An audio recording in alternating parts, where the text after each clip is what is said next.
Assalamualaikum warahmatullahi wabarakatuh. Puji syukur kita aturkan kehadirat Allah Subhanahu wa taala karena kita telah diberikan segala nikmat luar biasa yang ada di dunia ini yang bisa kita peroleh dan bisa kita manfaatkan untuk aktivitas sehari-hari dan bisa bermanfaat untuk orang-orang di sekitar kita. Kita mendapatkan banyak nikmat, utamanya adalah kesempatan dan juga kesehatan. Kali ini kita akan berbicara dan sedikit mengulas tentang hukum Islam. Dan ada beberapa topik diantaranya nanti akan kita bahas lebih lanjut. Pertama adalah mengapa kita perlu atau mengapa kita penting untuk mempelajari hukum Islam dalam konteks akademik. Secara akademik, memahami hukum Islam atau hukum fikih itu merupakan sesuatu yang sangat penting karena merupakan sistem hukum yang mengatur semua aspek kehidupan individu, kehidupan sosial bagi mayoritas penduduk di Indonesia. Utamanya penduduk di Indonesia adalah mayoritas beragama Islam. Sebab kita sangat penting untuk memahami dan juga mempelajari hukum Islam ini atau hukum fikih itu sendiri. Studi ini memberikan pemahaman mendalam mengenai filosofis metodologi penetapan hukum Islam atau usul fikih itu sendiri dan substansi norma-norma yang bersumber dari wahyu baik itu Al-Quran maupun Sunnah serta ijtihad. Mempelajari hukum Islam itu memungkinkan kita untuk bisa menganalisis secara komparatif dengan sistem hukum lain seperti civil law atau common law dan juga memahami kerangka moral etis yang mendasari berbagai peraturan termasuk hukum keluarga, hukum ekonomi, perdata, hukum perkawinan, waris dan sebagainya. Kemudian di Indonesia, hukum Islam memiliki relevansi akademik yang sangat tinggi karena berperan sebagai salah satu pilar utama dalam pembentukan dan dinamika sistem hukum nasional. Hal ini terlihat dari keberadaan pengadilan agama sebagai salah satu pelaku kekuasaan kehakiman dan integrasi norma-norma syariah di dalam undang-undang nasional. Contohnya adalah perlunya memahami konsep akad dalam hukum ekonomi syariah untuk dapat menganalisis produk-produk perbankan syariah itu sendiri. Dasar hukumnya adalah keberadaan mata kuliah dan juga fakultas hukum Islam di beberapa kampus menunjukkan pengakuannya secara formal sebagai disiplin ilmu sejalan dengan Undang-Undang Nomor 20 Tahun 2003 tentang Sistem Pendidikan Nasional. Yang kedua, kita akan membahas kedudukan hukum Islam dalam sistem hukum nasional. Kedudukan hukum Islam ini dalam sistem hukum nasional adalah sebagai salah satu sumber hukum material yang diakui secara formal. Hukum Islam ini berkedudukan setara dengan hukum adat dan hukum barat, khususnya dalam bidang-bidang tertentu yang secara historis telah diterima dan diatur oleh negara. Keberadaan pengadilan agama yang memiliki yurisdiksi absolut atas perkara di bidang perkawinan, di bidang waris, wasiat, hibah, wakaf, zakat, infak, sedekah, dan ekonomi syariah itu merupakan bukti pengakuan kelembagaan yang kuat terhadap hukum Islam di Indonesia ini. Pengakuan hukum Islam di Indonesia ini juga diperkuat melalui berbagai undang-undang yang mengadopsi prinsip-prinsip syariah. Contohnya adalah Undang-Undang Nomor 1 Tahun 1974 tentang perkawinan yang banyak mengambil prinsip dari fikih munakahat yang kemudian diperjelas dengan kompilasi hukum Islam atau KHI.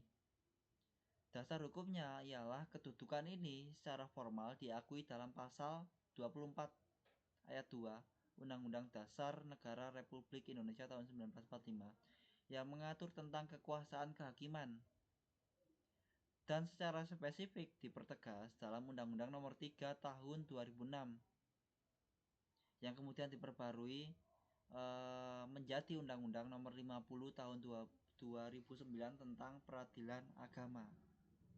Jadi kalau bisa kita lihat dan bisa kita analisis, hukum Islam ini di Indonesia itu sangat diakui baik oleh masyarakatnya secara kultural maupun oleh negara secara kelembagaan atau struktural, yang dengan bukti masyarakat juga menerapkan hukum-hukum Islam tersebut dan juga negara melalui undang-undang dan badan atau lembaganya itu juga sudah mengakui secara formal atau formil.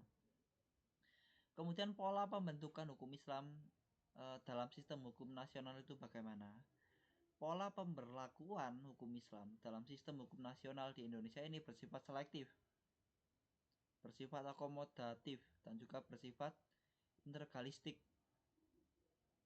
Artinya, hukum Islam tidak berlaku secara otomatis bagi seluruh warga negara, tetapi ia diberlakukan melalui 3 poin utama. Pertama adalah pola legislasi, di mana norma syariah itu diangkat dan disahkan melalui undang-undang positif yang berlaku umum.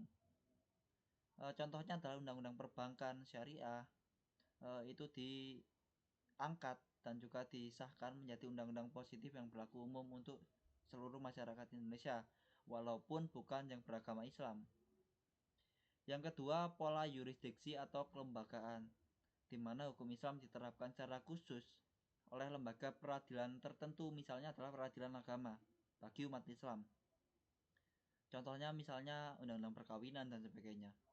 Yang ketiga adalah pola ius constitutum yang bersumber dari ius constituendum, di mana ia menjadi sumber hukum material dalam pembentukan peraturan perundang-undangan.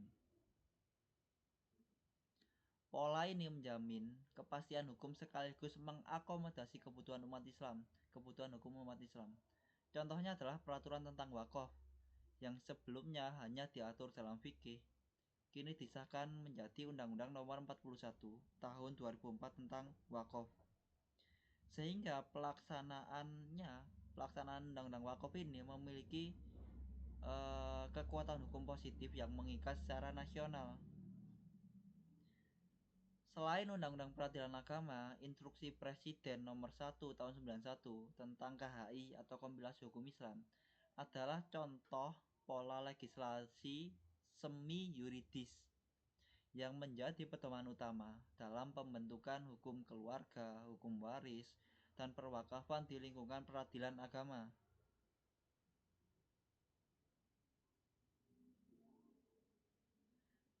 Contoh konkret dari tujuan hukum Islam dalam melindungi harta dan keturunan.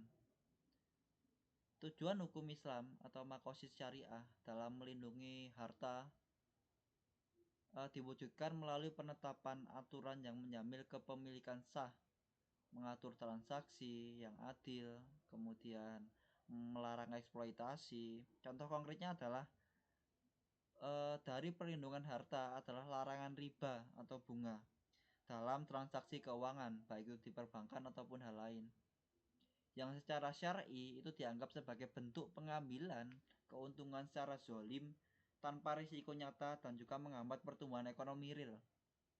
Jadi prinsip riba atau bunga dalam Islam itu dianggap sebagai bentuk pengambilan keuntungan yang zolim, karena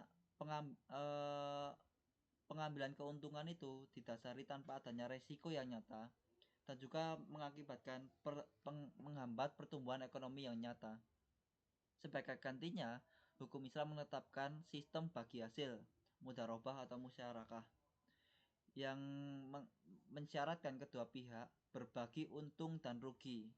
Jadi bukan hanya untungnya saja, tetapi juga untung dan juga ruginya juga harus dibagi. Serta menetapkan sanksi hukum bagi pencurian ataupun penipuan. Sementara itu, perlindungan keturunan diwujudkan melalui penetapan aturan yang menjaga keabsahan garis darah atau nasab dan memelihara garis keturunan tersebut. Contoh konkretnya adalah pelegalan dan pensyaratan pernikahan atau akad nikah secara sah dan larangan terhadap perzinahan yang dapat merusak garis keturunan dan hak dasar anak. Dasar hukumnya adalah larangan riba terdapat dalam Al-Quran Al-Baqarah 275. Sementara perlindungan nasab itu dasar hukumnya adalah melalui Undang-Undang Nomor 1 Tahun 74 tentang perkawinan dan juga KHI pasal 2 dan pasal 4. Kemudian teman-teman bertanya, mengapa diperlukan ijma ini atau kias di samping Al-Quran dan hadis yang sudah hadir sebagai sumber hukum Islam? Mengapa hal tersebut diperlukan? Diperlukan konsensus ulama atau ijma ini adalah, dan juga kias atau analogi itu adalah karena keterbatasan teks literal Al-Quran dan juga hadis dalam mencakup seluruh persoalan baru yang sering muncul dalam perkembangan zaman. Al-Quran dan hadis itu menyediakan prinsip-prinsip dasar dan hukum untuk persoalan yang terjadi pada masa turunnya wahyu, pada masa Rasulullah. Namun, untuk masalah zaman sekarang, untuk masalah masa kini, untuk masalah kontemporer yang tidak memiliki teks eksplisit di Al-Quran ataupun hadis, dibutuhkan metode penalaran hukum yang baru atau dalam masa kini dikenal sebagai ijtihad, seperti ijma dan juga kias, untuk memastikan hukum Islam tetap relevan dan solutif dalam mengatasi segala persoalan yang hadir di masyarakat.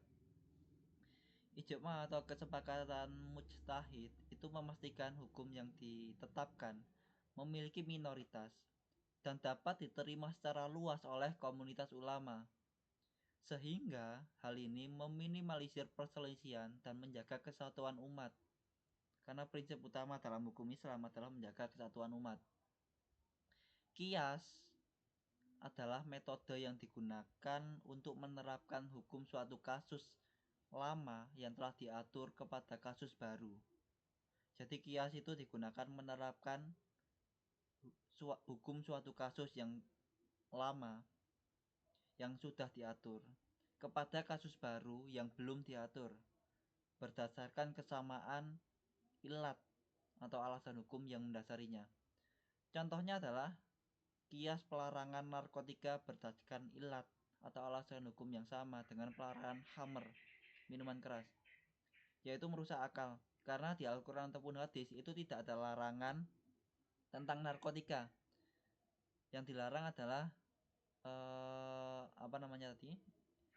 Yang dilarang adalah khamr, minuman keras, yang itu merusak akal.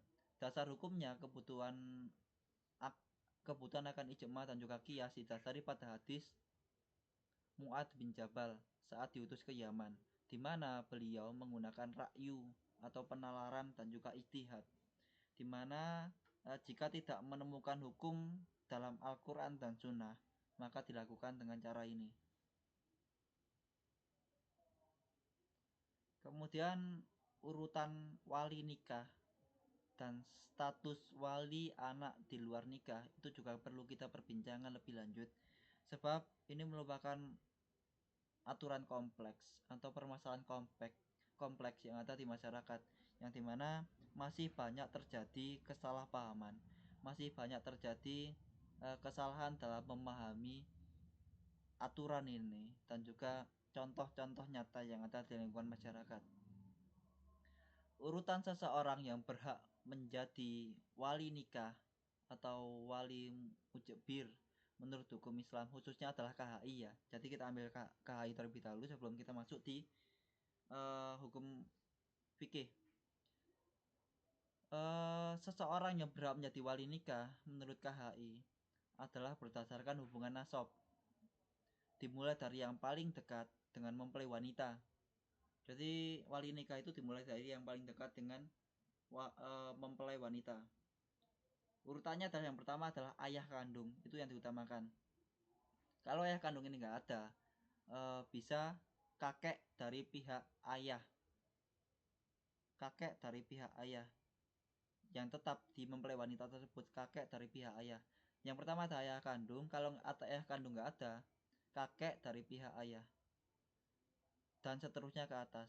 Kemudian kalau keduanya ini tidak ada, bisa diwalikan oleh saudara laki-laki kandung oleh perempuan yang akan menikah tersebut.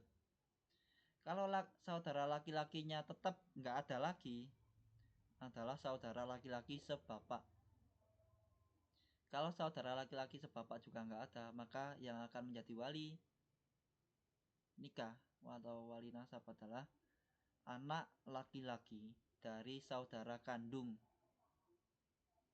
Kalau ada ya, anak laki-laki dari saudara kandung atau keponakan dari pihak ayah. dan seterusnya ke bawah dalam garis keturunan ayah atau asobah hingga pada akhirnya dialihkan kepada wali hakim atau kepala KUA jikalau memang seluruh wali yang mulai dari pihak 1, 2, 3, 4 tadi 1, 2, 3, 4, 5 tadi tidak ada atau tidak eh, tidak tidak memungkinkan, maka itu bisa digantikan oleh wali hakim atau kepala KUA atau dalam dalam istilah desa itu bisa disebut ya kepala KUA itu. Kemudian ayah biologis dari anak perempuan yang lahir di luar pernikahan yang tidak bisa menjadi wali nikah atau seperti ini, ayah biologis dari anak perempuan yang lahir di luar pernikahan itu tidak bisa menjadi wali nikah. Jadi kalau ada anak yang lahir di luar pernikahan, itu ayahnya tidak bisa menjadi wali nikah. Hal ini karena dalam hukum Islam, nasab anak yang lahir di luar nikah hanya terhubung ke ibu kandungnya. Jadi nasab anaknya ke bapak itu tidak ada nasabnya. Kalau anak itu lahir di luar nikah, jadi nasabnya itu hanya terhubung kepada ibunya. Oleh karena itu, anak perempuan tersebut tidak memiliki wali nasab dari pihak ayah. Yang berhak menjadi wali nikahnya adalah wali hakim atau kepala KUA. Di tempat pernikahan tersebut dilakukan atau diberlangsungkan, yang bertindak atas dasar hukum yang diatur dalam kompilasi hukum Islam pasal 23 dan juga pasal 93. Jadi kalau ada anak lahir di luar nikah, ketika dia nantinya sudah dewasa dan sudah dalam kondisi menikah, itu ayahnya tidak bisa menjadi wali nikah. Yang menjadi wali nikah adalah wali hakim atau kepala KUA. Dan juga bukan hanya ayah kandungnya, tetapi seluruh nasab dari ayahnya atau seluruh wali-wali yang saya sebutkan tadi, mulai dari ayah kandung, kakek dari pihak ayah, kemudian saudara laki-laki kandung, saudara laki-laki sebapak, anak laki-laki dari saudara kandung, keponakan dari pihak ayah dan seterusnya, itu tidak berhak atau tidak bisa menjadi wali nikah kalau dia lahir di luar nikah. Jadi dalam kasus tersebut yang menjadi wali nikah adalah wali hakim dari pihak KUA. Kemudian kita juga akan membahas mengenai perbedaan antara hukum waris, wakaf, wasiat, dan juga hibah. Karena ini juga termasuk hukum keluarga ya. Sebab hal tersebut juga masih terjadi berbagai dinamika yang ada di masyarakat dan juga berbagai kesalahpahaman yang ada di masyarakat. Pertama adalah hukum waris. Hukum waris itu merupakan perpindahan hak milik dari pewaris yang meninggal kepada ahli waris yang masih hidup. Yang perlu digarisbawahi adalah pewaris yang meninggal diwariskan kepada ahli waris yang masih hidup. Jadi warisan kalau diatur dalam hukum waris ya atau faraid itu boleh dibagikan atau bukan dibagikan, boleh boleh diatur atau boleh dilakukan perpindahan hak tersebut ketika pewaris itu sudah meninggal. Kalau masih hidup ya nggak boleh. Waktu pelaksanaan setelah meninggal, jadi boleh dilakukan setelah pewaris ini meninggal dunia. Kepemilikannya itu beralih secara penuh kepada ahli waris. Beda dengan wakaf. Kalau wakaf itu pemilik harta ini masih hidup. Penyerahannya sebagian harta yang dimiliki untuk dimanfaatkan selama-lamanya bagi kepentingan umat, bagi kepentingan umum, bagi kepentingan agama. Jadi kalau waris itu kepada anak cucu, kepada keluarga, kepada individu, kepada perorangan. Kalau wakaf itu adalah sebagai kepada kepentingan umum atau agama, kepentingan umat dan sebagainya. Contohnya seorang bapak itu memiliki tanah yang luas. Ketika ia masih hidup, ia bisa mewakafkan tanahnya untuk kepentingan umat, misalnya dibuatkan musola, masjid, pesantren dan sebagainya, itu bisa.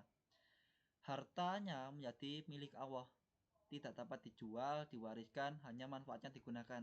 Jadi gini, ketika ada seseorang mewakafkan tanahnya untuk musola ataupun untuk lapangan, untuk jalan dan sebagainya, yang sudah diwakafkan itu bukan menjadi milik siapa-siapa, itu menjadi harta milik Allah, tidak dapat dijual, diwariskan, diambil, dibagikan dan sebagainya, karena adalah manfaatnya adalah untuk kepentingan umum atau agama. Jadi kalau sewaktu-waktu ada anaknya semisal dengan alasan ini kan dulu bapak saya yang mewakafkan, mau saya ambil lagi, ya itu nggak bisa, karena itu sudah menjadi harta milik Allah, digunakan untuk kepentingan bersama, kepentingan umat, kepentingan agama, kepentingan umum dan sebagainya.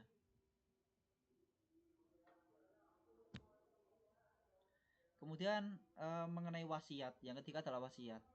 Wasiat itu adalah pesan atau janji pemberian harta secara sukarela, ya, secara sukarela, yang baru dilaksanakan setelah pemberi meninggal dunia. Tetapi pesan atau janji itu ya ketika masih hidup. Waktu pelaksanaannya, kalau warisan tadi setelah meninggal dunia, wakaf saat masih hidup, dan wasiat itu juga setelah pemberi wasiat ini meninggal dunia. Bedanya dengan wakaf dan juga satunya di warisan adalah wasiat ini tidak boleh melebihi 1/3 dari total harta. Jadi maksimal 1/3 dari total harta.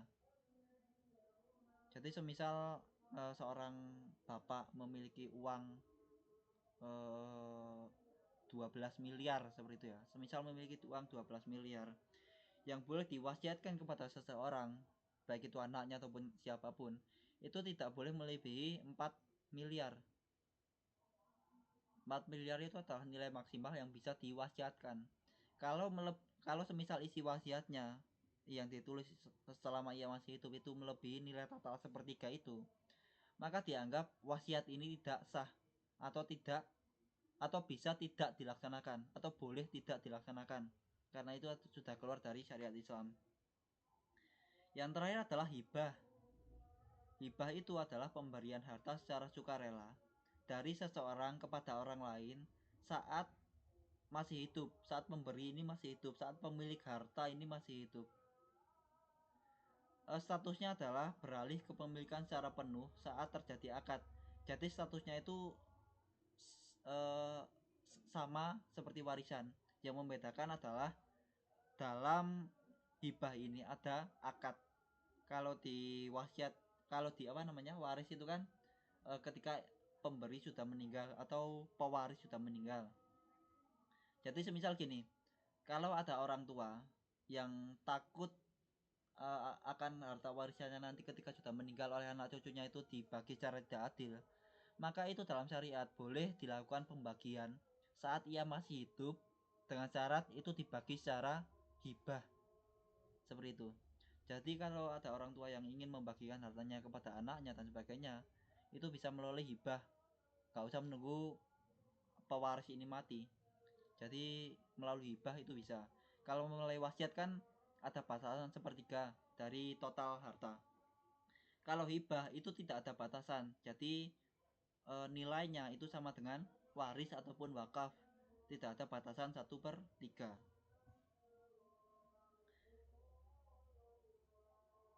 Contohnya adalah secara umum, ya, contoh satu-satu, walaupun sudah saya sebutkan contoh tadi.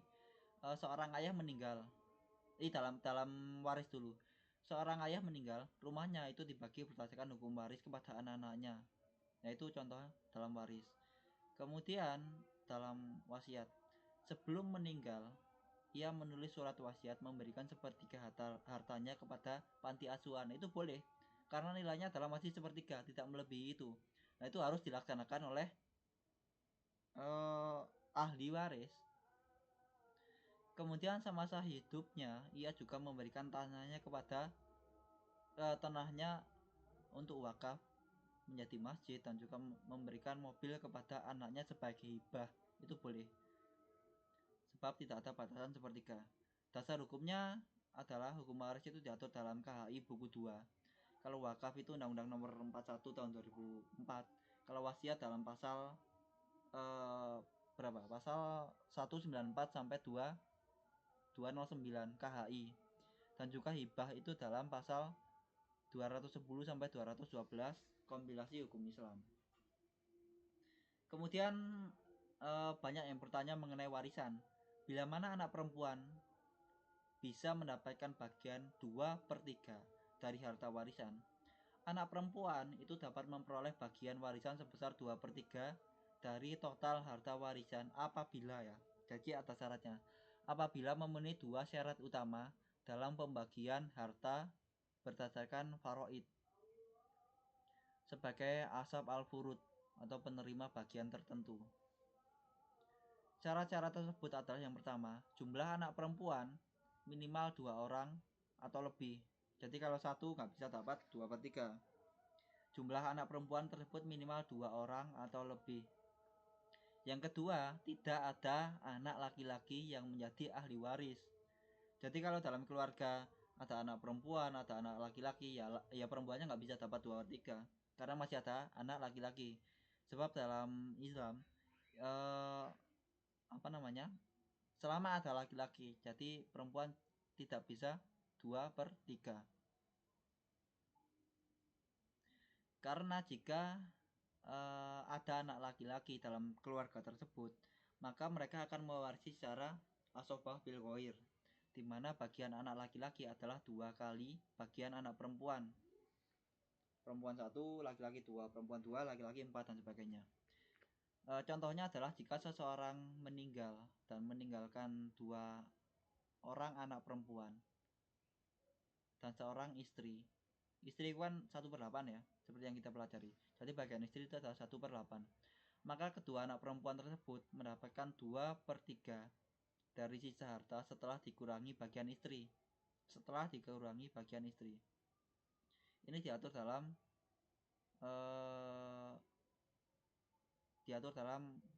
An-Nisa ayat 11 dan juga diadopsi dalam kompilasi hukum Islam pasal 176B.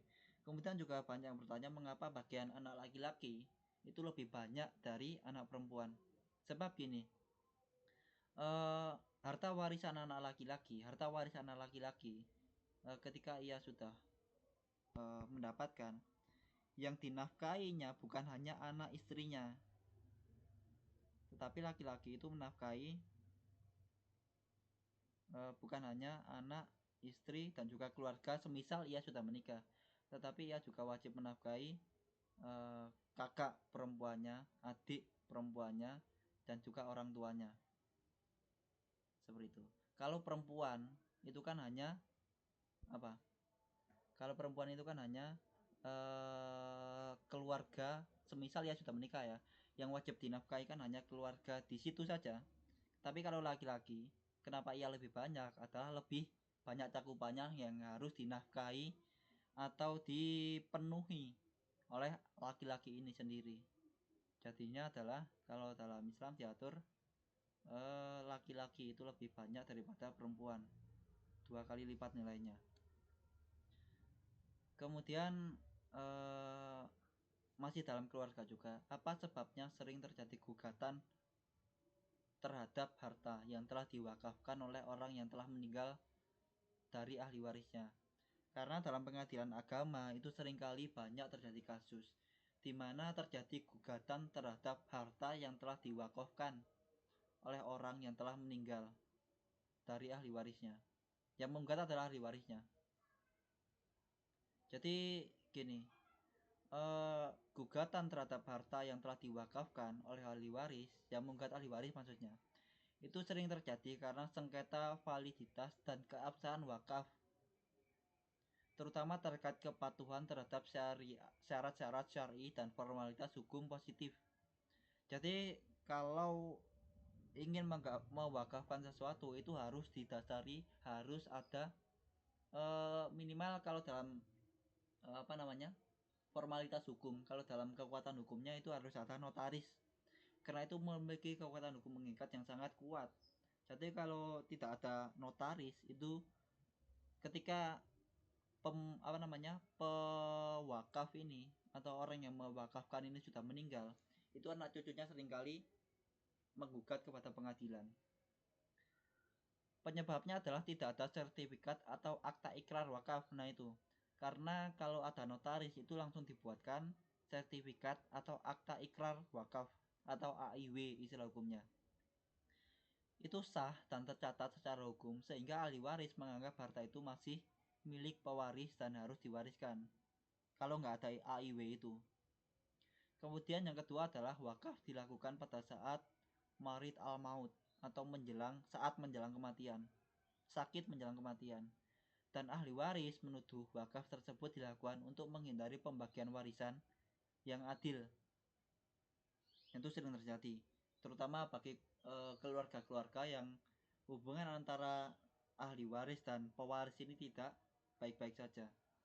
Yang ketiga adalah harta yang diwakafkan itu melebihi 1/3 total harta. Padahal wakaf dilakukan dalam keadaan sakit parah menjelang kematian. Itu juga sering diperlakukan sebagai wasiat yang dibatasi 1/3 jika tanpa izin dari ahli waris. Ahli waris itu beranggapan bahwa tindakan wakaf tersebut melanggar hak waris mereka yang telah ditetapkan.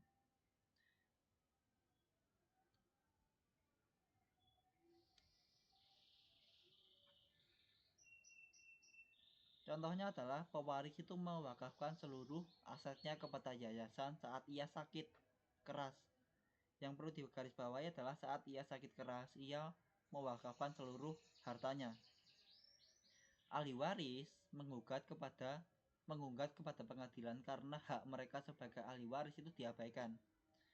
Dasar hukumnya adalah timbul sengketa berakar pada Undang-Undang Nomor 41 Tahun 2004 tentang wakaf yang mensyaratkan pendaftaran atau ikrar yang sah dan adanya pembatasan 1/3 bagi wasiat yang kerap disamakan dengan wakaf yang dilakukan dalam keadaan kritis seperti diatur dalam Kompilasi Hukum Islam KHI pasal 195.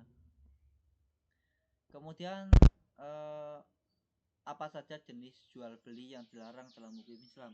Karena itu juga masih terjadi permasalahan kompleks yang dihadapi masyarakat. Beberapa jual beli yang dilarang dalam Islam, jenis jual beli atau bai yang dilarang dalam hukum Islam pada dasarnya adalah mengandung unsur-unsur yang merugikan salah satu pihak seperti bunga atau riba atau nilai tambahan atau tanpa iwat dan sebagainya, goror, ketidakjelasan atau ketidakpastian, dan juga maisir, judi dan sebagainya. Secara spesifik, larangan tersebut meliputi yang pertama, bai atau gharar, yaitu jual beli yang mengandung resiko tinggi atau ketidakpastian signifikan pada objek, harga, atau waktu serah terima. Contohnya adalah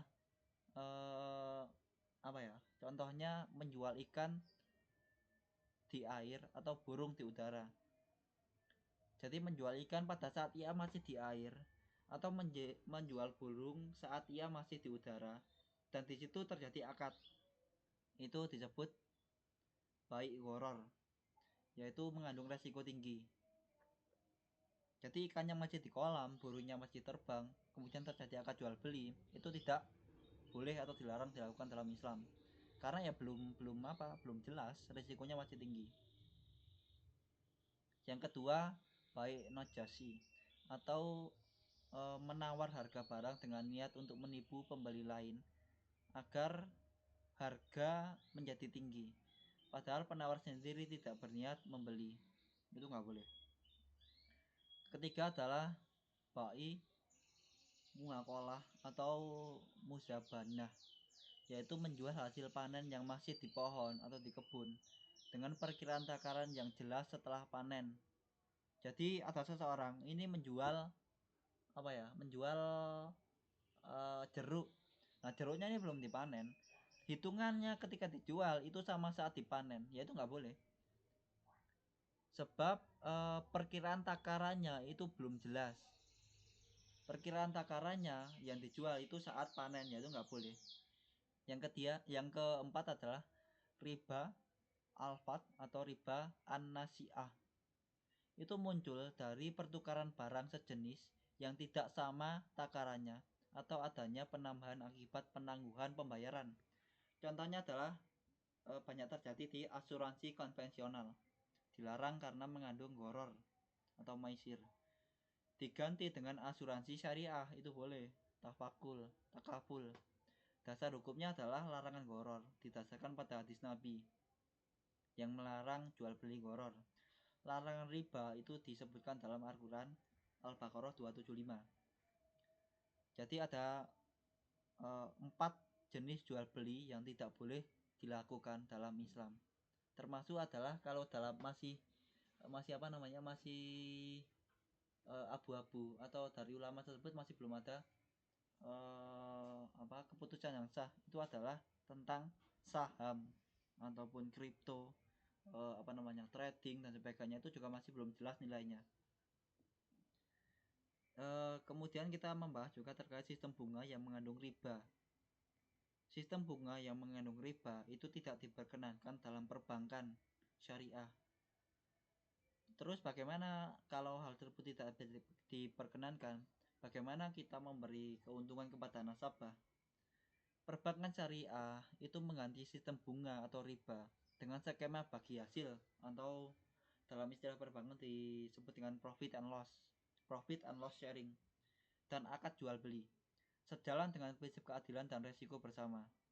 Keuntungan kepada nasabah atau orang yang menabung itu diberikan melalui prinsip bagi hasil utama, yaitu yang pertama adalah akad mudharabah, di mana bank itu menginvestasikan dana nasabah sebagai sohibul ma'al atau pemilik modal, dan keuntungannya dibagi berdasarkan nisbah atau rasio yang disepakati.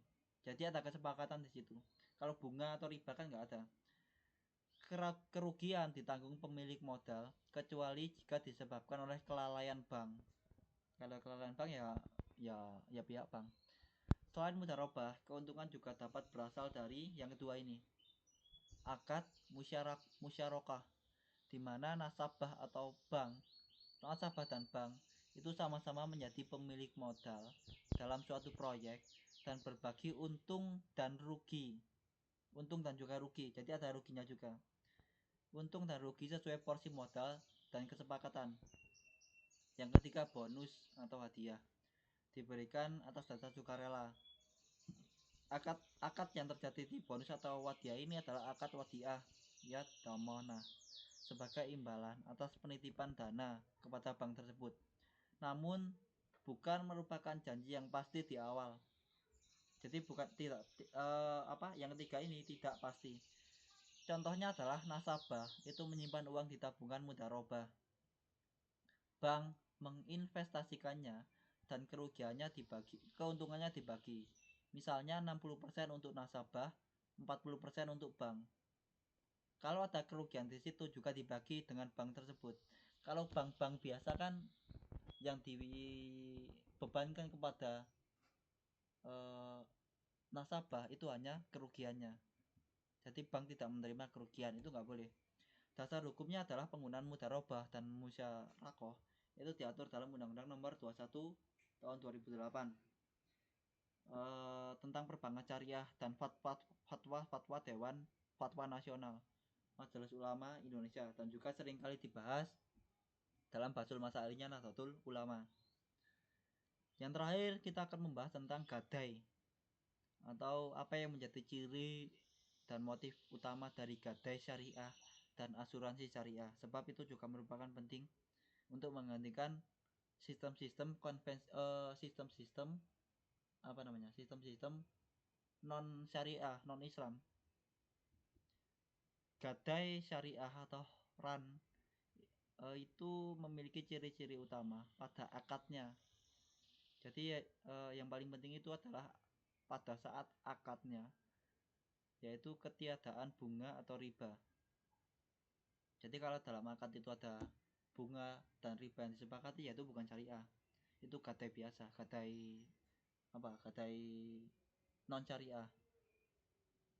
Ciri utamanya adalah adanya peminjam atau rahin menyerahkan aset berharga marhun kepada sebagai jaminan utang marhun bih dengan imbalan yang dikenakan hanya berupa biaya penitipan atau pemeliharaan.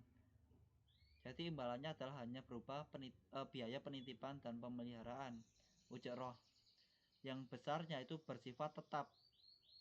Semisal hari ini ditetapkan 1 juta, itu ya 5 tahun lagi ya tetap saja nggak ada bunga, nggak ada perkembangan dan sebagainya. Motif utamanya adalah memberikan fasilitas pinjaman yang bebas riba, di mana tujuan utamanya adalah tolong menolong atau ta'awun dan bukan mencari keuntungan dari penambah utang. Kemudian bagaimana mengenai asuransi syariah atau takaful?